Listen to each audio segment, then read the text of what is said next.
Hey V team, thanks for tuning in today. I hope your week is off to a great start, especially I hope so for our engineers who are always deserving a celebration, but especially this week since it's National Engineers Week. Yes, a round of applause for our engineers. And I am just so thankful to our task force and their hard work in making our networks even better. And today, in an Inside Verizon article, our Chief Network Officer, Lynn Cox, shared her gratitude for our engineers and invited the V team to recognize an engineer they appreciate in the comments. We'll link that article in today's story so you can share a bit about your favorite engineer, and we'll even share a couple of those shout outs on Thursday's episode. All right, now focusing on the topic of today's episode, we are continuing our celebration of Black History Month. And I want to celebrate a couple of Black network and IT engineers that help make up our company. So this, of course, aligns with Bold's Black History Month theme, Bolder Steps Together, Tomorrow is Built Today, and National Engineer Week's theme of celebrating today's achievements and paving the way for a brighter and more diverse future in engineering. So in that spirit, today I am excited to welcome our special guest, LaTanya Buggs, Vice President of Network and Field Operations, Abby Knowles, Vice President of Information and Technology, and Tyrone Graves, Associate Director of Network Engineering, to share their thoughts on the future of engineering. Welcome, everyone. So great to have you. Thank you for joining us. Thank you for having us. Thank you. Yes, I appreciate each of you joining not only to talk to our V team, but future V teamers from the NAF Academy. Now, some of you may know NAF. Yeah, Abby's giving a woot woot. Some of you may know NAF from volunteer opportunities with Citizen Verizon, our responsible business plan. Now, NAF offers high school students across the country enriching opportunities to develop their career aspirations and skills. And so today we have 5 NAF Academies joining us from North Carolina. Welcome and thank you so much for being here. I've got my laptop on deck. I'm ready for your questions. But before we get to that, I do want to hear from each of our panelists on their career journeys. Let's start with the foundation of how you became an engineer. And LaTanya, we can start with you. Tell us, what does your path toward engineering look like? Thank you. So I would say my path to engineering was very non-traditional. So I was a marketing finance major in college. Received my first opportunity to work for Bell Atlantic. Anybody know what that is? Right. That's what Verizon was called a long, long time ago.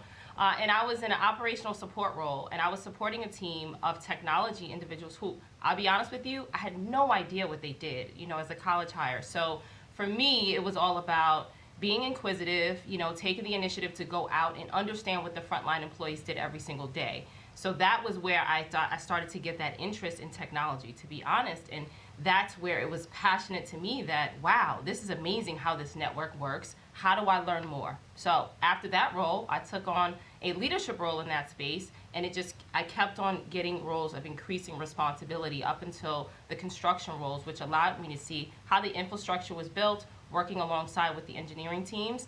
And there came another interest of mine where I wanted to go inside the engineering team. And now that I knew how to build it and how to lead the folks to do that, now it was, hey, how do you design and implement across that footprint? So that led me to my first engineering role, which was extremely eye-opening because it's there where you realize there's transferable skills that you can take from one place to the next. So you may not specifically have all that IT background or technology background, but you can get that along the way and learn that from your team. So I would say always be inquisitive, lean in, and take on those challenging roles. That really is what put me in that engineering space for myself. Absolutely. Thank you for sharing that. I think it's important for people to hear that you may not start where you end. So you started in a different part of the business and you were granted an opportunity. You took advantage of that, you learned, and now look at where you are. And that's great to hear for our NAF academies as well. And so I appreciate you sharing that. Now, Abby, let's talk about your path. I wanted to be a teacher. I saw some questions in the chat, Raquel. I wanted to be a teacher. I wanted to be a math teacher. And even when I went to sign up and did engineering, my advisor said, "What are you doing here? You should go to the math program if you want to be a teacher." But I think that has informed, how I've approached being an engineer. And I think what Verizon values around this discipline is this culture of sharing. that we have, where we teach each other and we share. But I wanted to go into business, LaTanya. I wanted to be a teacher. Then I was like, maybe I go into business. And my older sister was like, no, we do arts or sciences in this family. So I was like, okay, I'll go do engineering. And so, I've really enjoyed the journey from, I worked at Bell Atlantic as an engineer. I did wireline network, I did wireless networks. And now I'm in the information technology space. And it's just amazing to see how it all stitches together in Verizon to create this awesome network and connectivity for our customers and for society. So, and actually leveraging technology to do good. That's what inspires me to keep going and to continue in this field, is the opportunity that we have and the responsibility to do good for society. Absolutely. Thank you for sharing, Abby. All right, and Tyrone, let's hear from you.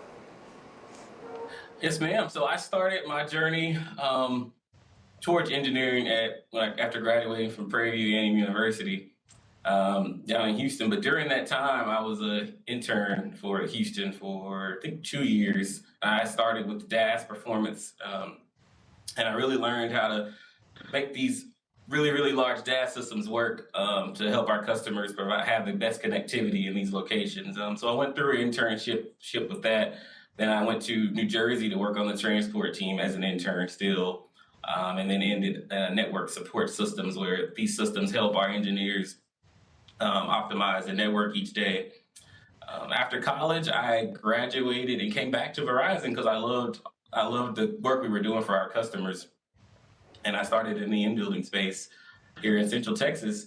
And I've been here ever since. I really learned how to design systems, offload capacity of our networks, and just focusing in on how to support mass calling events. So when you're in a location where you have hundreds of thousands of people and you want to get a phone call out, that's what the team that I support do.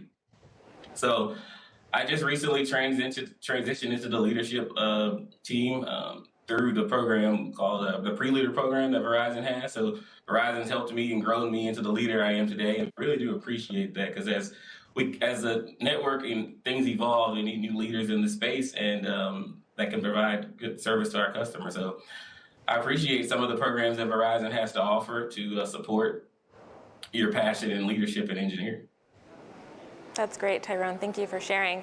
I think it's great how each of you have paths that led you to Verizon. You talked about doing good, you talked about opportunities and leadership roles. So let's talk a little more about your current roles. I know you touched on it lightly, but LaTanya, I'm going to start with you. So I know that you lead a team that connects millions of customers to our Fios networks. What does that look like? Wow, so I have the opportunity to lead the most amazing team that connects customers. To your point, I have over 2 million Fios customers that we provide connectivity to. We have 900,000 copper customers, and then 6,000 fixed wireless access customers in that space. So when you think about it, the team is comprised of over 3,100 people when you think about it. So it's like amazing to see. 2,900 of them are associates, and I have 200 plus that are on a leadership team. So I have the ability to stand next to some amazing folks who touch our customers firsthand, and to really change the technology world and what we present every single day. It's just truly inspiring to see how they are running to a challenge, running to outages, how we are supporting and really leveraging our ability to drive revenue across our business and really just change the face of Verizon as a whole. So it's my dream job. I always tell people that. And it's so great that I have the opportunity to do that here, as the Mid-Atlantic South, regional vice president. It's been amazing. So we have Washington, D.C., so we have really important customers in that space. And then we also have Maryland and Virginia. So it's outstanding. That's awesome. Like you said, I am always in awe of how we run to a crisis, not a way, as we always say. And I think the work that your team and our engineers doing is so important and great. So thank you for sharing that. And then Tyrone, I know that you work very closely with some of Texas's largest venues. We just met up with you for the Dallas Parade, and you helped to improve the network. So what does it mean to you to be a part of the task force? We're always continuously making our networks even better for our customers, especially for moments that matter. Yeah, it's very important to make sure that our customers have the connectivity that they need. A lot of these venues, there's two customers that are served here. You have the customers that, use their phone in these venues to maybe do Apple Pay, send Snapchats, Instagram, because I know I do, right? And then you also have those customers that after they leave, right, they need to find a way to get home or call someone or ride share. So all of that goes through our network, right? But in addition, there's also, in some of these large venues, there's business customers that are focused on point of sale. There's also customers that are, driving around the racetracks. When you see those live feeds, that's Verizon's network. So it's very important, and our team stress tests a lot of these venues day in and day out. They're actually doing a lot of stress testing now as we speak, and making sure we have the right solution for our customers. A little bit of that consists of, and I want to touch on all the key points because there's a lot of work that goes into this. Real estate and contract negotiation, a huge IBUA file design, and then last but not least, the construction piece. I mean, some of these cell sites inside of these large venues consist of maybe 15 cell sites in one, right? So the design and the effort that it takes to do that is a lot of hard work to the network team. And so it's very, very important, and we really do enjoy this part of the business. It's awesome. There's nothing like being able to whip out your phone and post that Instagram story for the likes. Had to say it. You can't beat it. So I appreciate the work that your team is doing.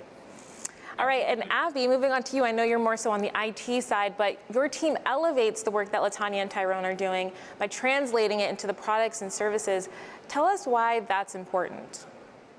Yeah, because Raquel, and shout out to the NAF students. I've been volunteering with NAF for a couple of years, and I'm just so impressed with the caliber of work and students that they are. So I'm so thankful that they're here, because when you think about Verizon building and operating the best network, the GTS, or the Global Technology Solutions team, also formerly known as IT, we enable that phone that you like to do Snapchat and Instagram.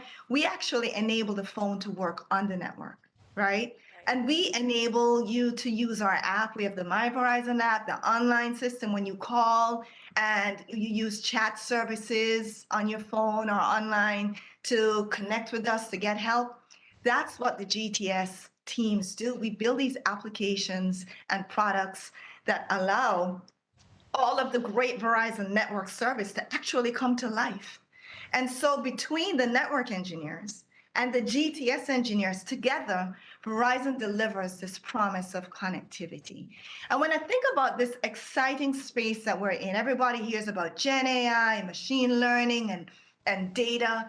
We are right at the cutting edge of that in GTS right now, right? Between the network systems teams that are developing tools using, Gen AI to help the network build go faster, to help the performance improve, or I'm in the consumer team and support the business team. Verizon has 144 million customers, right? And we're leveraging Gen AI in a very thoughtful way, but to come up with products and services to help improve the speed at which we serve our customers, how they can self-help, and how to make this an experience that they absolutely love. So we, from maintaining stability and reliability of all these systems, that's important in this digital age, to how we're preparing for the future and how our goal to be the first AI-led telco. It's a really exciting time to want to be an engineer and to get involved in this field. That's great to hear, and thank you for connecting the dots and letting us understand the synergies between network and GTS. And Abby, as you said, we do have our NAV students watching, and it's a great time to be going into engineering. So what role do you think these younger generations will have in influencing and building a future of innovation? And Abby, you can kick us off if you'd like, and then we can head to LaTanya and Tyrone. I'll share a thought that, the younger generation are digital natives. You grow up with a phone in your hand, and you see things from that lens. And so we're excited when we bring on new talent, from college through the NAF internships that we have, because you see things through the lens of our younger customers that are going to grow up to become older customers, and you help us to think innovatively about the products and services that we want to offer. I mean, I think about, we rolled out something called My Plan and Plus Play. Those are some innovative ways that we've transformed the way that Verizon serves our customers and simplifies the plan. We want more young people who are thinking about the digital world to come in and help us continue to build on these innovations that we have. Absolutely. Yeah, so I'll touch on that too. So to your point, Abby, yes, phones in hand. I call them the digital era, 100%. And I think about how they will, and you all will embrace, AI and automation a lot quicker, and you'll use that to be extremely creative and innovative on the way that you collaborate and drive innovation forward. And it's always exciting when we bring on, NAF students and folks from different atmospheres when we think about technology, because you just open our eyes and like a full breadth of scope on how we can embrace with those younger customers. And that's really the key. Who are the folks who are, have the purchasing power as you continue to go through our future of Verizon? That's going to be each of you, and how you bring them to table. It's key on how we, turn innovation around to success. Thank you, LaTanya. Tyrone? Yeah, I'm gonna piggyback on a lot of Abby's role in IT. I think automation and coding is very key for network. We build millions and millions of cell sites, and we cannot optimize all of them individually to their liking. Right? We've come out with something called SON, optimizing network. Sorry, guys.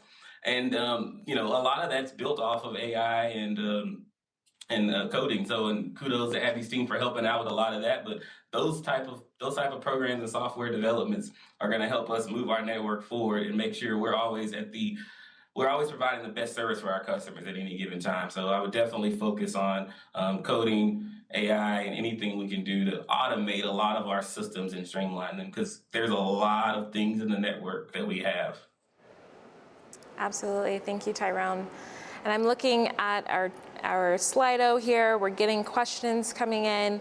A lot of them are surrounding, advice for someone who is interested in engineering, what the company culture is like here at Verizon, favorite parts of your role.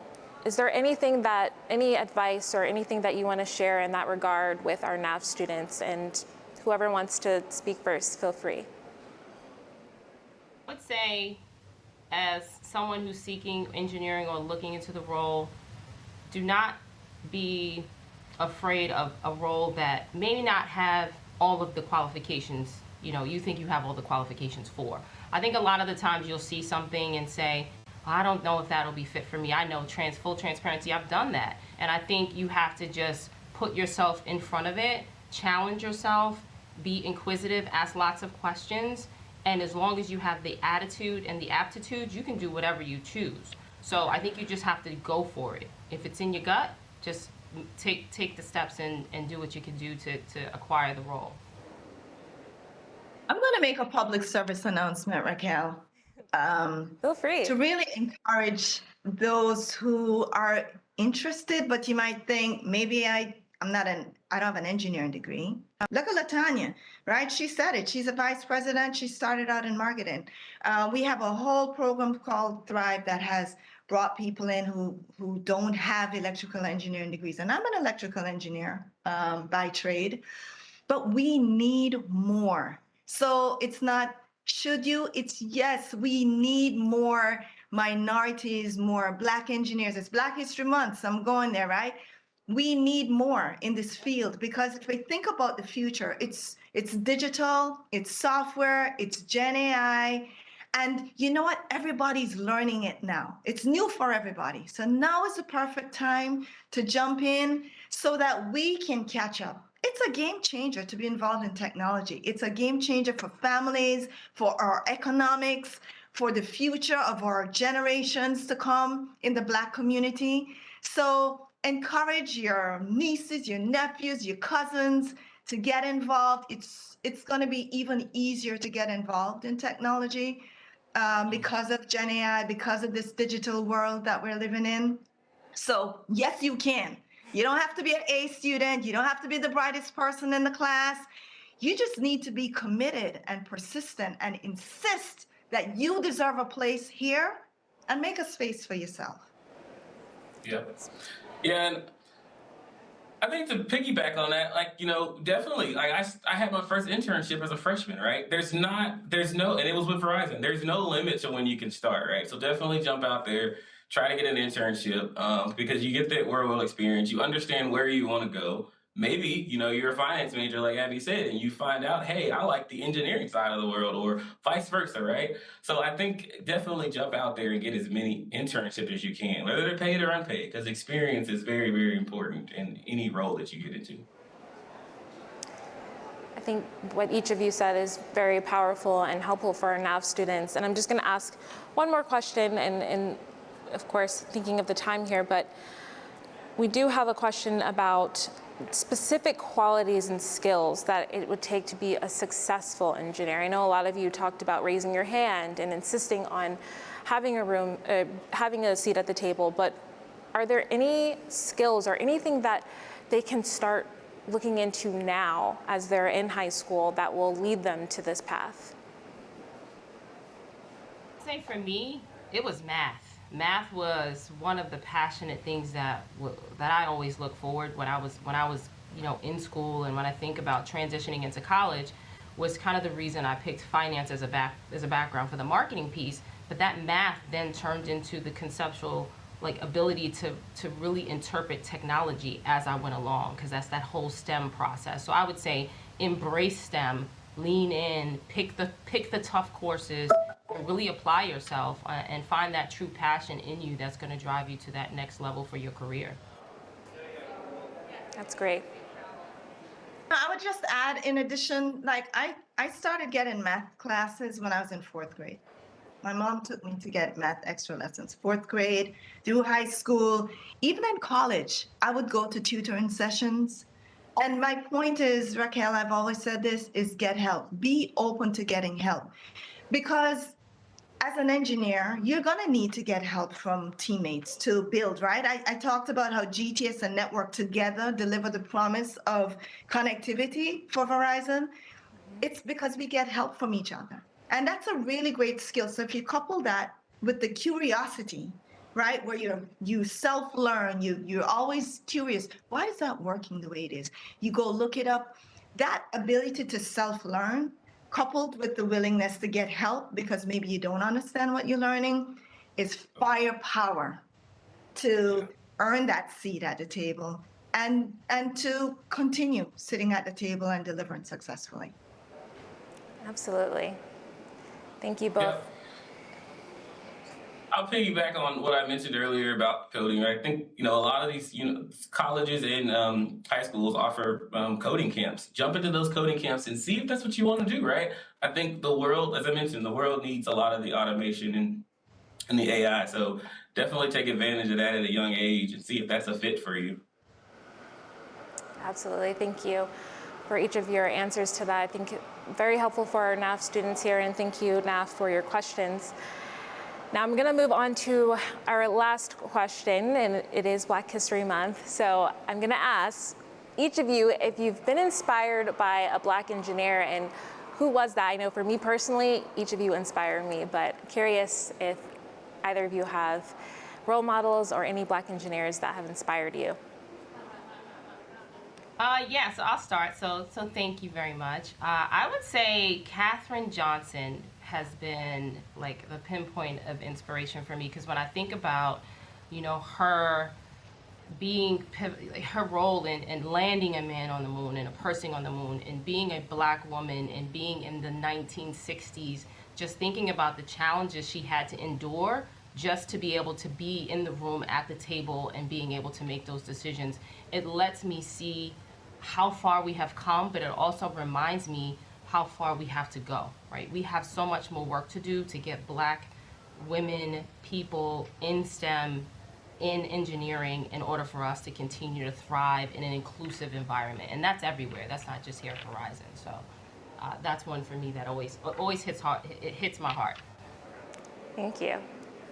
I love Katherine Johnson and that movie Hidden Figures, right? Right. For me, it's another Black female engineer. Her name is Marion Croak. She's still alive. But she invented the way that you can text to give.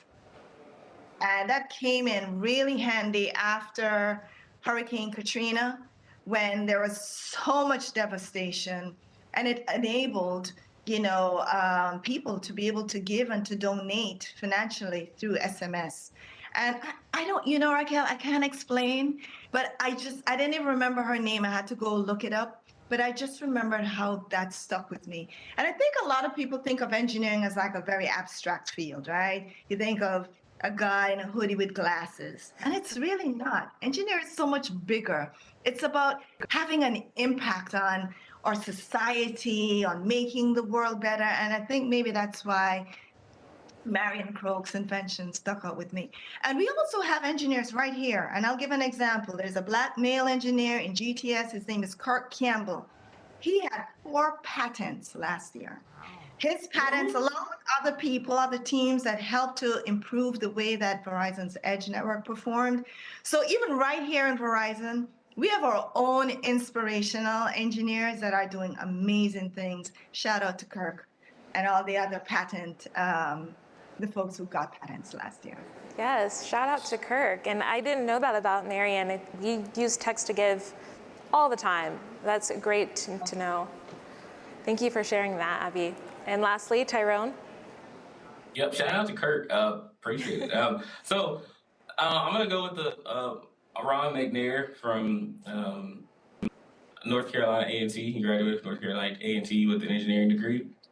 This one hit home because a lot of my mentors were part of a particular organization that he was a part of called Omega Sci-Fi.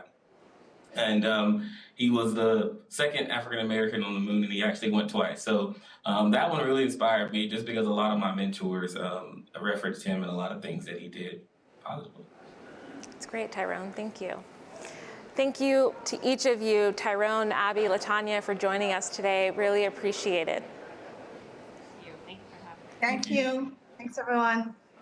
Bye. All right, the team, for more Black History events, make sure you check the link in today's story. And be sure to tune into Bold's Black History Month 40th Anniversary webcast this Thursday, February 22nd. You can also attend in person from Basking Ridge or one of our engagement hubs. Each location will have a variety of activities throughout the day, including music and professional headshots. All right, well, thank you again to our panelists and our NAF Academies. I hope everyone has a wonderful day. Until next time, you're up to speed.